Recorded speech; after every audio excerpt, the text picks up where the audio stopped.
Сүнсэнд шингэсэн гимшил өгүүлэг.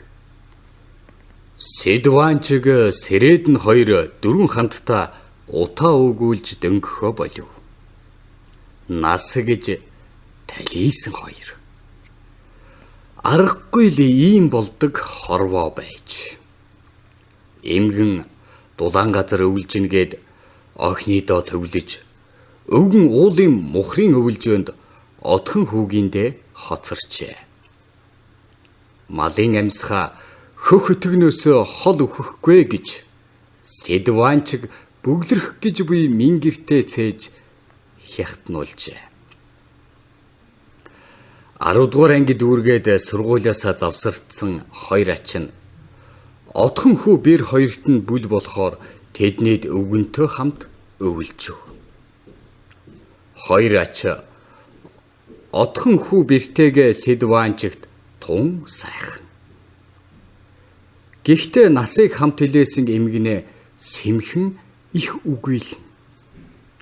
Тэрсгэн хоёр ач нь дүрсгүйтгэх нь ядарсан өвгөнд халгаа тааж тэсвэрлэе гэж хатуухан шийтсэн учир нүданиж эрх хэрэгүүлсээр өдрийг барна.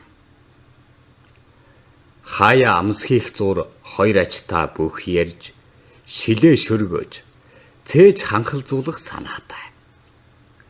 Уг нь мань нэр залуудаа бузгаа барилдаж сумын наадамд төрүүлж байсан агаад бяран багтахгүй бүх болж харагдахын тулд хоолоогоо шахаж бүдүүн дуугарах их идэх гэж мангарлах мөн бөхөрхөө алхаа гიშгээгээр алцгнаж явсан нас түүнд бий. Зүнэг өвөөгөө үүдсэн хоёр ач нь ёргойн. Өвгөн янхэр араг яс хэрзэгнүүснээ юм бараг үцхэ болсон мөндөр шиг хоёр цэнхэр нүдээр ач нарынхаа бие бялдрыг шинжлэн гөлөрч. Таамуу хоёр золигт уг нь бүхийн удам гарцаагүй байх ёстойсэн. Таамуу хоёр золигт уг нь бүхийн удам гарцаагүй байх ёстойсэн гэж сөөнгөдөхөд эцэнхийн нүрт нь утахгүй учрах өглөө мартсан баяргийн хагаад архаг мингэрийн цэр дүүрсэн цээж утахгүй унтрахын дохоо юу гэлтэй ой гутам хэржгэнснэ нэгэн битүүхэн дорой аваа болон тэр цааш хятансаар завхрав. Өвгөн гэр дулаацсан хойно яарамгүй үнтэй. Нэг өглөө хоёр ач нь малдаа явахын өмнө дундаа төмпөнтэй мах тавьчихсан идэж сууснаа хоорондоо шивнэлдэж хөхрөлдөөд байх юм. Өвгөн сэм харуул бүхийн удамт нөгөө хоёр чинь үхрийн бадруун сэр хуг шаах гэж буй бололтой. Ээлжлээд л нөгөө сэрийг нүцгэн нударгаараа дэлсэх юм. Сэр хугардгүй. Дахиад л гөвших юм. Өвгөн зөв дахиад сайн шаа гэж сэм дэмжив. Нөгөө хоёрын гар нь өвдсөн бололтой. Ёо гэд гараа үлээцгэн унам тусан хөхрөлдөж сэрэ хугалж дийлэлгүй гарцгаав. Өвгөн ивэн л олсонгүй дээ. Тэрнээс биш сэр хуг шаатгал юм гэсэн. Би тэгж сэр хугалж үзээгүй. Хоёр хүмүн ивэн л олсонгүй. Миний удамд сэр хуг шаах хүү заавал байх ёстойсон гэж хэвтлээ. Сэдваанчиг босож бэрийнхээ гарын цайг зооглож цагаан тос зөөлөн боов шүдгүй аманда маймарч сууснаа төмпөнтэй мах авч аманда өмгчхмэр зөөлөн юм эргүүлдэв. Тэгтэл хоёр ачийг хугалж дийлээгүй мүлжүүртэйгээ үхрийн сэр нүдэнд тусчээ. Өвгөн сэрийг авч эргүүлж тойруулж үзснэ. Хэрзгэр том ясан гараараа дэлсэж орхитол сэр хуг үсрээд хоёр хэсэг болон төмпөнд тонхийн ойчв. Гайхсан бэрийн нүд орой дээрээ гарснаа. Аава, та яасан мундаг юм бэ гэж дуу алдахад Сэдванчиг додгорхон жуумалдсан боловч бяранда таарсан хариу үг олсонгүй. Тэгээд эзгүй ууланд өвлжөнгөө уйссан бир гадаа үхрийн зэл цэвэрлэж буй хоёрт зэлүүд нутагт ховор юмны нэг хөвгөлтөө мэдээ дуулгаж баясгаар нөгөө хугархаа сэрийг нэг нэгээр нь хоёр гартаа олимпийн бамбар мэлт мандуусаар гарчгүйлээ. Өвгөн их маадгар хоёр ачигаа хугарсан сэр үзээд яах бол химэн дотроо хөхөрсө хоцров. Зэлний хүүдээс хамж байсан нөгөө хоёр руу бэргэн гүйж очоод хугархаа сэр үзүүлж та муу хоёр үнийг хар. Намайг харж байхад аав ганцхан шаагаад ингээд хоёр хэсэг болгочихлоо гэвэл нөгөө хоёр үхтлээ. Инээж үгүй наад сэрий чинь бид хоёр өвөөд мэдэгдэлгүй төмрийн жижиг хөрөөгөр сэм хөрөөдөд арай садгалгүй хөрөөцсөн газраа өөхөр сайн шаваа тогтоочихсон юм. Харин та өвөөд битгий хэлээрээ. Бид хоёр өвөөгөө үхэхээс өмнө ганц сайн баярлуулах гэсэн юм гээд хоёул гэрт уралдан гүйж орлоо. Тэгээд бүх өвөөд өвөө та ямар мундгийн бэ? Та яаж тэр үхрийн сэрийг хугшаа чадваа? Бид хоёр 5 сарвууга бяцартал зөндөө гөвшөөд хугалж дийлээгүй юм шүү дээ. Гэвэл өвөө нь баяртайгаар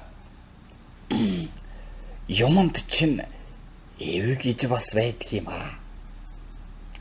Дан хар бяраар бүх болохгүй шүү дээ гэж сургамжилсан харцаар мялаажээ. Дүрсгүй уйдсан хоёр ачин өвөө та одоо ийм бяртаа байгаа юм чинь залуудаа ёстой авраг бүх байсан байхаа гэдэг толгоо сэгсрэн магтлаа. Хоёр ачийнхаа магтаалыг Сэдванчиг сонсоод сэтгэл нь хөөрсөндөө умс шиг хөх нүрээ үрчийлгэн хуйлахдах.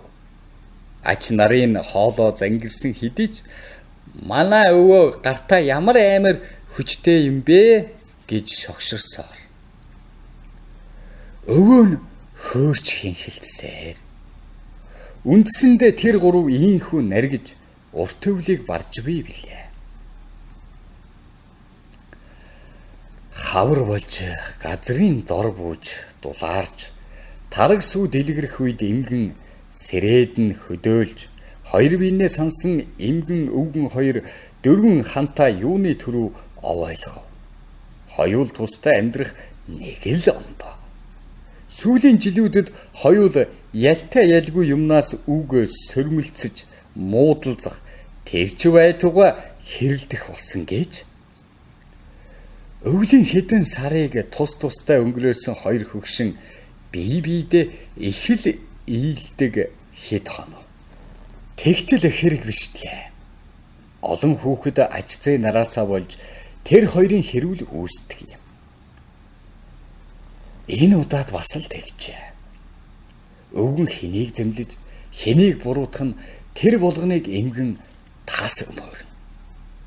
Өвгөнд энэ нь их лайт. Эмгэн ямагт өвгнийг үгүйсгэж хүүхдүүдэд зөвтгөн. Хүүхдүүдэд дистраалан зөвтгөж өвгөн тэр булганд дистраалан буруутна. Хэрүүл ингэж цааш үргэлжилэхэд эцэстээ өвгний төвчээр барагдаж уур нь ориглож байх суух газараа олж ядна. Уухлан оволцсон. Хүүхэд бүрээ зөвтгөж өвгнийг буруутгах гэж ухаангүй улайран зүтгэх эмгэндээ хэлэх муу үг олсонгүй. Димээл чи муу төрийн хутгуур гэж цоллоо. Хамгийн муу үгээ цээрлэлгүй хэлж өшөөгөө авч буй нь тэр.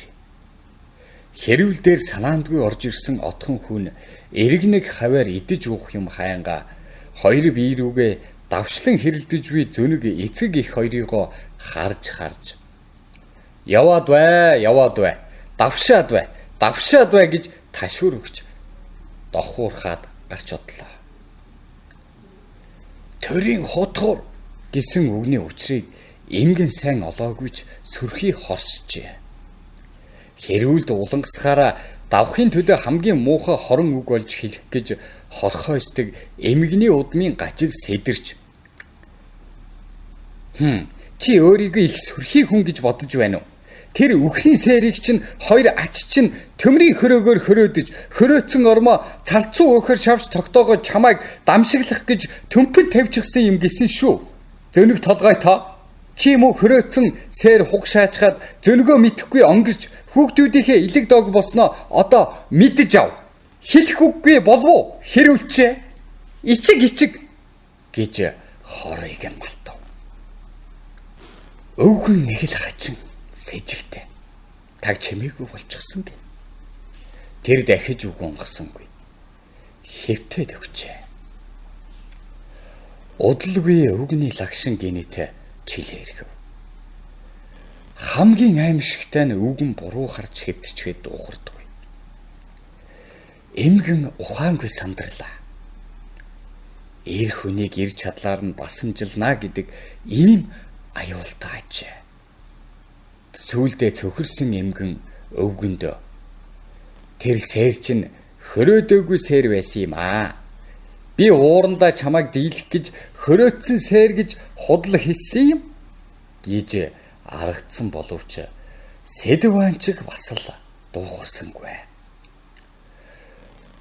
Өвгөн нь тиймхэн залинд хуурдагдахаар хүн биш гэдгийг сэрэдэн чавганц дэндүү сайн мэдэх тул яаж чадхаа боллоо.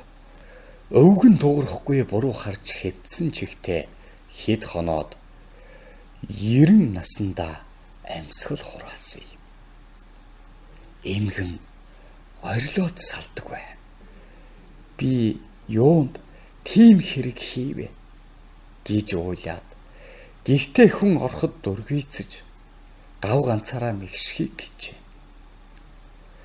Хөөхий тэр чавганц бас удахгүй бололтой. Өвгнөө гомдоогоо явуулчихсан. Өвгөн нь ганц удаач эргэж хараагүй. Ганц үгч хэлээгүй. Ийм их харуулслыг өтөл эмгэн даахгүй нь төмөн зөвөө. Явах гэж морио имэйлчгсэн өвгөнд хөндлөнгийн ялимгүй шалтак таарвал түүнийг аваад залрах эзэгтэй мөч отож байсныг эмгэн таанч анзаарсангүй. Өчүүхэн удсанд амин дөнгөж торж байсныг мэдсэнгүй. Эмгний харуулсал зүрхтэйгээ цуг мөхдөг болов. Эсвэл сүмсэнд нь шингээд хойд насанд нь буухаалдаг болов. Яадаг бол. Тэнэг тоглоомоо гэж заримдаа бас гайч ирдэг ажээ.